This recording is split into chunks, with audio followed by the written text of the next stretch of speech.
قومی بغاوت اور انتشار جیسے غیر معمولی کیسز میں فوجی سزائیں ضروری ہو جاتی ہیں تاکہ مستقبل میں ایسے انتشار سے بچا جا سکے.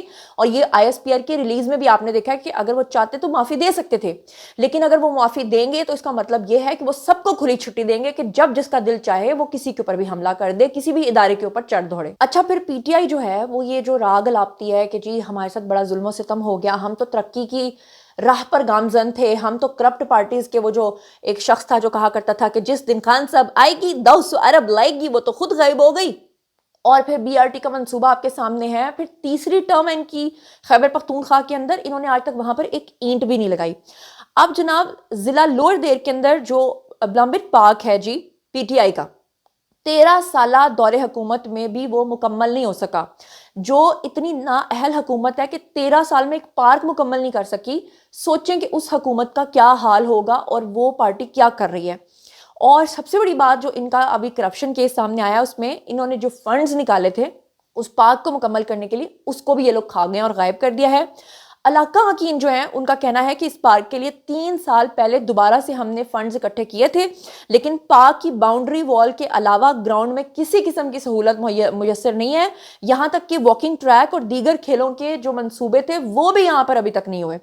تو یہ صرف پارک کی بات نہیں ہے, بلکہ یہاں پر اور بھی بہت سارے منصوبے ہیں جو پاکستان تحریک انصاف نے منظور تو کروا لیے ہیں, جس کے مطابق انہوں نے یہ تو کہہ دیا کہ پیسہ وہاں سے نکال دو, فنڈز نکال دو, لیکن اس کے بعد یہ وہ سارا پیسہ خود کھا گئے ہیں. عمران خان جو ہیں ان کے بارے میں ابھی کون کہہ رہا تھا کہ جی شوکت خانم کا فنڈ اگر بند کر دیا جائے تو عمران خان کنگال ہو جائیں گے, کیونکہ شوکت خانم کے نام پر ہی سارا پیسہ ادھر سے ادھر ہوتا ہے. پھر 190 ملین پاؤنڈ کا جو کیس ہے وہ اوپن اینڈ شٹ کیس ہے. اچھا, اب میں آپ کے سامنے نا محسن بیگ کا ایک کلیم ہے جی, وہ رکھنا چاہتی ہوں. محسن بیگ نے یہ کلیم کیا ہے کہ 23 نومبر کو بیرسٹر گوہر جو ہیں وہ اپنے ساتھ ایک فارنر لے کر جیل میں عمران خان سے ملاقات کے لیے گئے تھے, کیونکہ عمران خان بقول محسن بیگ کے کہ اسرائیل کے لیے کام کرتے ہیں اور اسی لیے تمام دجالی قوتیں عمران خان کو سپورٹ کرتی ہیں. اسی لیے انہوں نے باہر سے ایک گورا بھیجا تھا عمران خان کے بارے میں, اور جب عمران خان آئے وہ گورا آیا, ڈیل ہو گئی, اور عمران خان کے ساتھ یہ ڈیل ہوئی کہ وہ خیبر پختونخوا منتقل ہو جائیں گے اور کبھی بھی سیاست میں نہیں آئیں گے.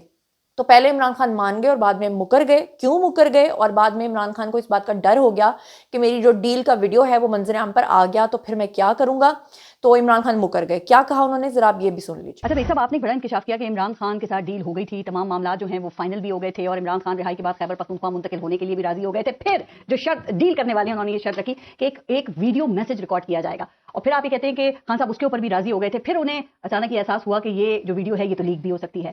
تو اتنا سب یہ کب طے ہوا؟ کیا پہلے سے پس پردہ کوئی مذاکرات چل رہے تھے؟ دیکھیں, اس میں گوہر صاحب جو ہیں بیرسٹر گوہر وہ جیل میں ساتھ گئے تھے. ڈیٹیل وہ آپ کو بتا سکتے ہیں آن آؤٹ, اگر ان کو قرآن پہ ہاتھ رکھ کے اگر وہ بلیو کرتے ہیں قرآن پہ تو سچ بتا دیں گے. 26 نومبر سے پہلے گئے تھے سر؟ نہیں, 23 کو. اچھا 23 نومبر جی. اور ان کے ساتھ جو فارنر تھا وہ بھی ان سے ذرا پوچھ لیں کون تھا, میرے پاس تو ان کی ڈیٹیل نہیں ہے. رہ کی بات دیکھیں, ایک منٹ, غیر سیاسی تھا؟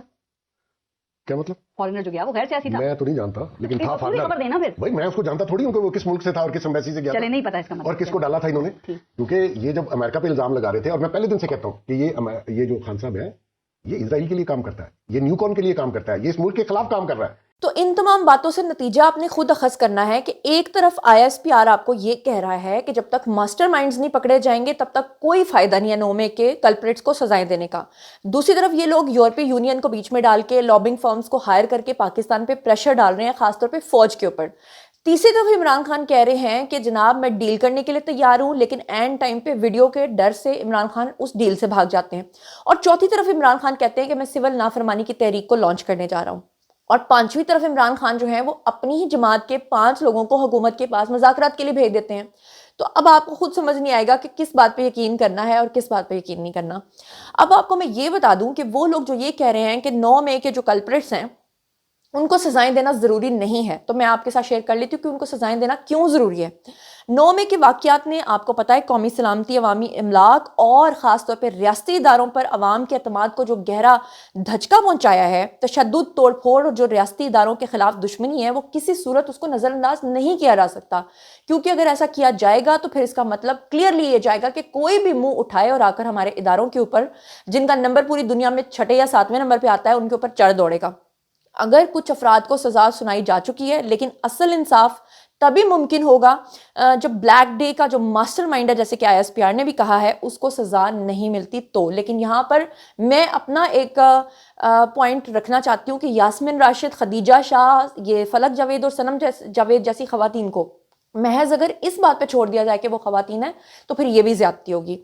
بہرحال ایسے افراد کو سزا دینا، ایک مثال قائم کرنا ضروری ہے، کیونکہ اگر ایسا نہیں ہوتا تو کل کو کوئی بھی دوبارہ سے سر اٹھا سکتا ہے. اور اس معاملے میں انصاف کی فراہمی نہ صرف قانون کی بالادستی قائم کرنے کے لیے ضروری ہے بلکہ قومی سلامتی اور استحکام کے لیے بھی ضروری ہے. اور یہی استحکام دراصل تمام یہ جو لابنگ فرمز ہیں، یہ یورپی یونین ہے، یہ باہر کے ممالک میں بیٹھے ہوئے کلپریٹس ہیں، یہاں سے بھاگے ہوئے بھگوڑے ہیں، یہ سب ایسا نہیں چاہتے. اور کیوں نہیں چاہتے وہ میں نے آپ کے سامنے رکھ دیا. بہرحال باری ہے جی آپ لوگوں کی، آئی کامنٹ سیکشن میں اور مجھے بتائیے کہ کیا محسن بیگ کی اس بات سے آپ اتفاق کرتے ہیں، اور یہ جتنے پوائنٹس میں نے آپ کے سامنے رکھے ہیں اس کے بارے میں آپ کیا سوچتے سمجھتے ہیں. جو کچھ بھی آپ سوچتے سمجھتے ہیں شیئر کیجیے، پرسنلی جواب دوں گی. مزید خبریں، ولاگز، انٹرویوز اور سیاسی تجزیے جاننے کے لیے میرے ساتھ کنیکٹڈ رہنا ہرگز مت بھولیے گا. چینل کو سبسکرائب کر لیجیے گا. اپنا بہت خیال رکھیے گا. اللہ نے کے بعد.